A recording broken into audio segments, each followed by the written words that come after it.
Привет, друзья! Я Миша Мамаев. Вы все еще ничего не знаете о теплоте? Тогда мы идем к вам. С вами гениально! Мы идем к вам, чтобы рассказать о радиаторах. Существует несколько видов радиаторов.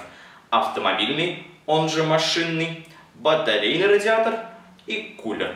Радиатор батарейный. Первый тип. Легко нагревает комнату за малый промежуток времени. Что есть в батарейном радиаторе? Может быть, батарея? Не, это слишком банально. Нагревательный элемент, который что делает? Нагревает? Сообщает теплоту воздуху вокруг тебя. Вокруг тебя, вокруг тебя.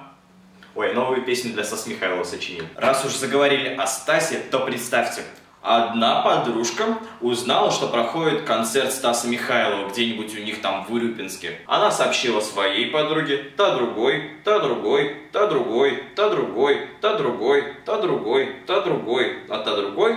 И в итоге весь Урюпинск знает, что проходит концерт Стаса Михайлова. Вот так вот и собрался мини-олимпийский. И вот представьте, стоит эта толпа перед входом в этот стадион. Ну и что же? Вход только один, ну пусть даже достаточно широкий, туда может пройти аж 3 женщины. Все равно вся толпа войдет в зал медленно, да и заполнит этот зал неравномерно. Другое дело, если открыть все остальные входы, пусть даже и очень маленькие, тогда толпа сможет равномерно зайти в этот олимпийский и заполнит его очень хорошо. Что такое автомобильный радиатор? Представьте, закончился концерт Стаса Михайлова. И вот представьте, нужно вывести из зала вот эту толпу 40-летних разведенных женщин. Откроем все опять же выходы, и тогда эта толпа сможет быстро выйти из этого помещения. Вот так же и двигатель должен остерегаться горячего воздуха, как и Стас Михайлов толпы своих фанаток. То есть Стас Михайлов двигатель?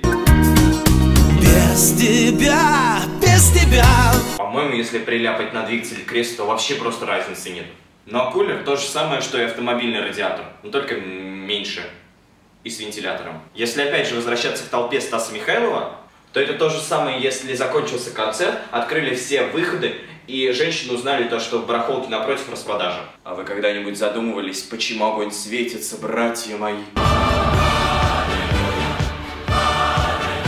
Все дело в том, что частицы горящего вещества отделяются от этого самого горящего вещества. Ну, короче, объясню вам все гораздо проще. Это все равно, что есть только один выход из моря. И стоит около дуба Черномор.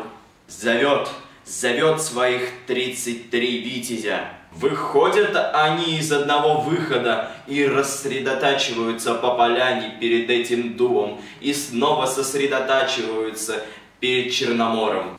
Вот так вот и образовывается видимое излучение от огня.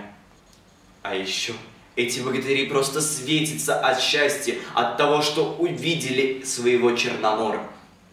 Спасибо за внимание, подписывайтесь на наш канал, на нашу группу ВКонтакте, ставьте большие пальцы вверх. А поскольку следующий выпуск о линзах и основных типов линзы всего лишь 2, то вести мы его будем вдвоем.